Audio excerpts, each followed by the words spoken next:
नमस्कार।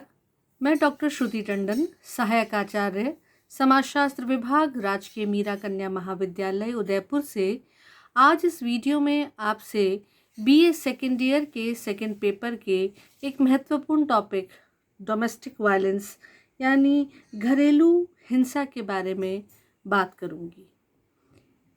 ये topic paper के हिसाब से तो महत्वपूर्ण है ही, लेकिन सामाजिक प्राणी होने के नाते भी हमारे लिए एक महत्वपूर्ण चिंतनीय विषय है कि आखिर पारिवारिक हिंसा क्या है और क्यों है। पारिवारिक समस्याओं में घरेलू हिंसा भी आधुनिक युग में एक प्रमुख समस्या है। यद्यपि घरेलू हिंसा परिवार में किसी भी सदस्य के प्रति हो सकती है, परंतु पारिवारिक हिंसा का संबंध मुख्यतः महिलाओं के प्रति हिंसा के रूप में है। पारिवारिक हिंसा में निम्न बातें प्रमुख रूप से आती हैं।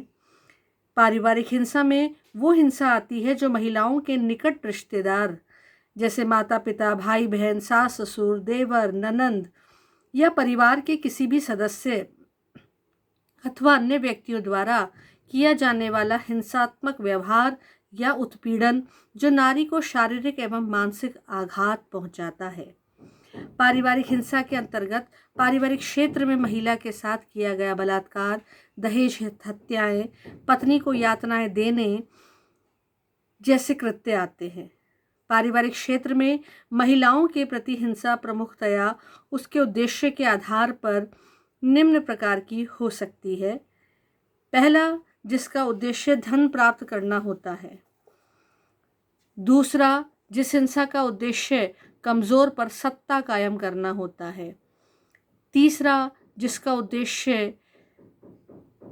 हिंसा पीड़ित महिला द्वारा प्रेरित होती है, यानी जो हिंसा पीड़ित महिला द्वारा प्रेरित होती है। जिस हिंसा का कारण तनावपूर्ण पारिवारिक परिस्थितियां होती हैं, या जो हिंसा अपराधकर्ता के व्यक्तित्व संबंधी विकृति के कारण की जाती है, वो सब विमुख उद्देश्यों के रूप में जानी जाती है। महिलाओं के विरुद्ध हिंसा के एक अन्य वर्गीकरण में हिंसा को 3 भागों में विभक्त किया गया है। आपराधिक हिंसा जैसे बलात्कार और अपहरण आदि, घरेलू हिंसा जैसे दहेज संबंधी मृत्यु, पत्नी को पीटना आदि, सामाजिक हिंसा जैसे पत्नी एवं पुत्रवधू को मादा भ्रूण के लिए हत्या के लिए बाध्य करना, विधवा को सती होने के लिए विवश करना, दहेज के लिए तंग करना आदि। हालांकि ये समस्याएं अगर हम ये कहें कि एकदम ही समाज में देखने को मिली हैं, तो ये कहना गलत नहीं होगा, क्योंकि भारत में पारिवारिक क्षेत्र में महिलाओं का उत्पीड़न पुराने समय से देखने को हमें मिल रहा है। समाज में प्रचलित रीति रिवाजों, मूल्यों, विश्वासों और विचारधाराओं का भी पारिवारिक हिंसा विशेषतया महिला उत्पीड़न में योगदान रहा है। हालांकि स्वतंत्रता प्राप्ति के बाद महिलाओं के कल्याण के लिए कई वैधानिक प्रयत्न किए गए, उनमें शिक्षा का प्रसार हुआ, वे आर्थिक दृष्टि से आत्मनिर्भर हुईं। इन सब के बावजूद भी उनके प्रति किए जाने वाले अत्याचारों और अपराधों में बहुत अधिक कमी नहीं आई है।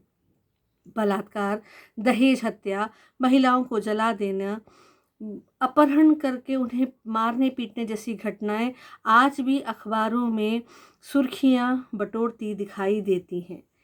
अगर हम आंकड़ों की बात करें तो भारतीय दंड संहिता की धारा 376 के अनुसार बलात्कार एक दंडनीय अपराध है, जिसमें अपराधी को आजीवन कारावास तक हो सकता है।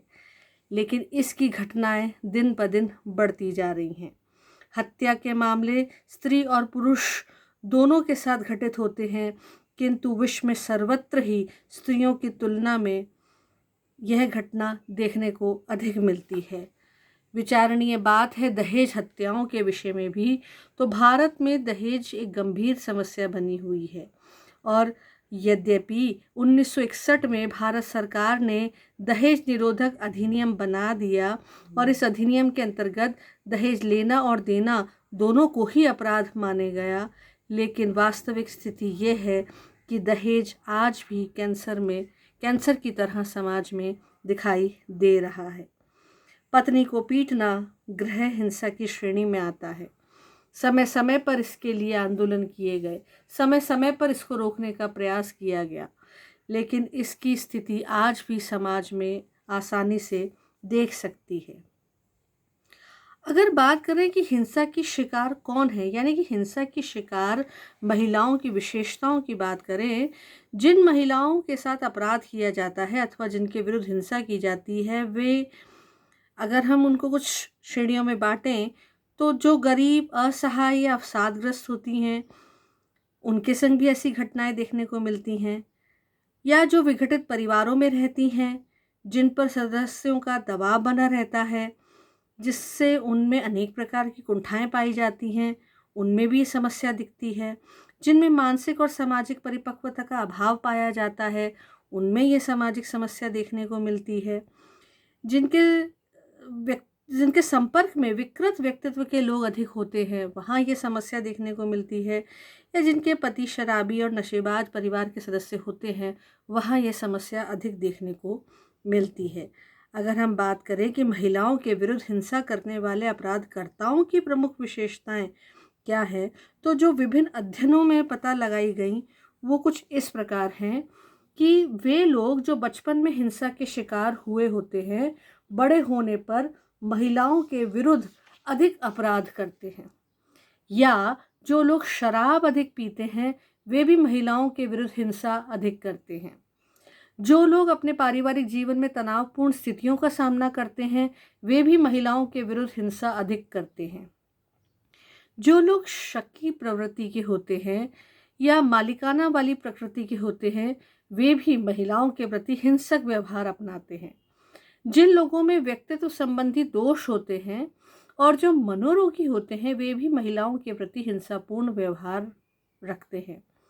जो व्यक्ति अवसादग्रस्त होता है, उसमें हीन भावना होती है या उसमें आत्मसम्मान का अभाव होता है, वे भी महिलाओं के प्रति हिंसात्मक व्यवहार रखते हैं।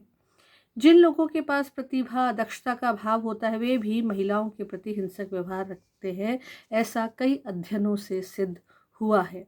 अगर हम कुछ प्रमुख कारणों की बात करें जो कि पारिवारिक हिंसा के कारण बनते हैं, तो उसमें आएगा कि अशिक्षा एक प्रमुख कारण है जो कि स्त्रियों को पुरुषों पर निर्भर अधिक करती हैं, और शिक्षा के अभाव के कारण ही महिलाएं अपने अधिकारों के प्रति जागरूक नहीं होती तथा वो ये भी नहीं जानती कि अपने हितों की रक्षा के लिए उन कौन से कानूनों का प्रयोग कर सकती हैं और उन पर अत्याचार होने पर किन संगठनों की मदद ले सकती हैं, और इस तरीके से वे अत्याचार सहने पर मजबूर हो जाती हैं।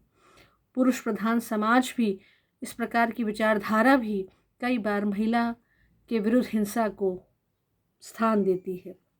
स्त्रियों की पुरुषों पर आर्थिक निर्भरता भी एक प्रमुख कारण मानी जाती है। साथ ही साथ कई कुप्रथाओं का प्रचलन, जैसे दहेज प्रथा, पर्दा प्रथा, ये भी कुछ प्रमुख कारण हैं जिनके कारण महिलाओं को अत्याचार का सामना करना पड़ता है। पारिवारिक तनाव भी महिलाओं के प्रति अत्याचार के लिए उत्तरदायी होता है। साथ ही साथ पीड़ित द्वारा भड़काना भी एक कारण बन जाता है जो कि पारिवारिक हिंसा को जन्म देता है। जो लोग नशा करते हैं, नशे के दौरान भी वे पारिवारिक हिंसा और अत्याचार को बढ़ावा देते हैं, और अपराधी के प्रति निष्क्रियता भी एक प्रमुख कारण बनकर के सामने आई कि कई बार अपराध की शिकार महिलाएं अपने प्रति किए गए अपराध को बर्दाश्त करती रहती हैं और वे पुलिस या न्यायालय की शरण में जाने या अन्य लोगों की मदद लेने का भी प्रयत्न नहीं करती। ऐसी स्थिति में अपराधी को निरंतर अपराध करने की प्रेरणा मिलती रहती है और वह ऐसा करता रहता है। इसलिए आवश्यकता है एकजुट हों, विचार करें और कुछ कड़े कदम उठाएं जिससे कि पारिवारिक हिंसा को रोका जा सके। और इसकी दिशा में कुछ प्रमुख सुझाव इस प्रकार से हैं कि महिलाओं के लिए भी रोजगार की और शिक्षा की उचित सुविधा उन्हें दी जाए, उन्हें बराबर का सम्मान दिया जाए, उन्हें संरक्षण दिया जाए। जो लोग अपने परिवार में महिलाओं को परेशान करते हैं, उनकी सामाजिक निंदा की जाए, उन्हें सार्वजनिक रूप से दंडित किया जाए जिससे सबको सबक मिले और ऐसा करने से लोग डरें। महिला न्यायालयों की स्थापना की जाए जहाँ पर समय पर सुनवाई हो, जिसमें अनुभवी महिला न्यायाधीशें हों, ताकि वह निर्णय दे करके सभी को इस बात के प्रति सचेत और आगाह करें कि अन्याय सहन नहीं किया जाएगा। पीड़ित महिलाओं को कानूनी सहायता प्रदान की जाए और महिला संगठनों का भी निर्माण किया जाए, जिससे कि उनकी मदद आसानी से हो सके। बहुत बड़ी आवश्यकता है कि पारिवारिक हिंसा और अपराधों को रोकने के लिए लड़कियों के माता पिता के विचारों में भी परिवर्तन किया जाए। ये वैचारिक परिवर्तन जब तक समाज में नहीं होगा, तब तक समाज में से इसे हटाना एक दुष्कर कार्य होगा। इसलिए यह आवश्यक है कि भौतिक इच्छाओं पर अंकुश लगाया जाए, पारिवारिक हिंसा को रोकने के लिए कड़े कदम उठाए जाएं और महिला स्वयं सक्रिय होकर के इस दिशा में सकारात्मक रूप से आगे बढ़े, ताकि इस सामाजिक समस्या का समाधान ढूंढा जा सके। आवश्यकता है समाज में प्रत्येक जन मिल करके महिलाओं के हित में, उनके संग इस समस्या को दूर करने में उनकी मदद करे।